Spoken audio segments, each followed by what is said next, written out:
Заңғар жазушы Мұхтар Әуезов тамсанып, Қаратау тәжі деп атап кеткен Кентау кезінде Кеңес одағы үшін үлгілі қала болған.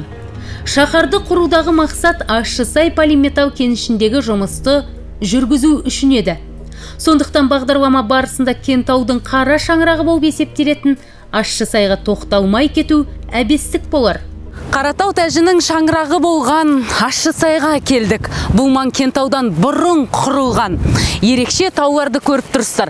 Бірақ бұл маңдан айтайын дегенім, дәл анау маңда әскери бас киімі бар тау тұр. Бұрын Чапай тауы деп айтылған болатын. Дәл қазіргі уақытта Бауыржан Момышұлының есімі берілген тау деп аталып жүр.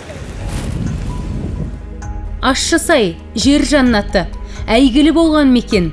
Кезінде Қазақстанның түсті металлургия саласындағы ірі өндіріс орындарының бірі еді.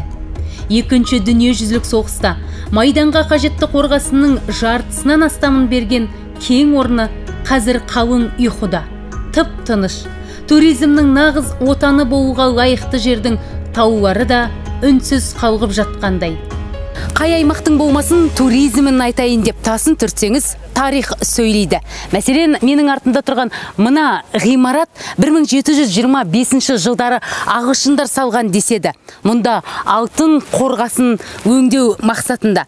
Бірақ 1900 жылдары Ресей патша үкіметі көтеріліс жасап, ағылшындардан тартып алған. Кейін өздері жүргізе алмағаннан кейін ғимаратты бұзып кеткен. Қарт Қаратаудың етегіндегі Ащысай жолындағы тау көздің жауын алып тұр. Тастарды қолмен қалап қойғандай орналасқан жартастар қыраттары әдемі. Тарихты да, табиғатты да ұштастырған өлкемен қалай мақтансақ та жарасады.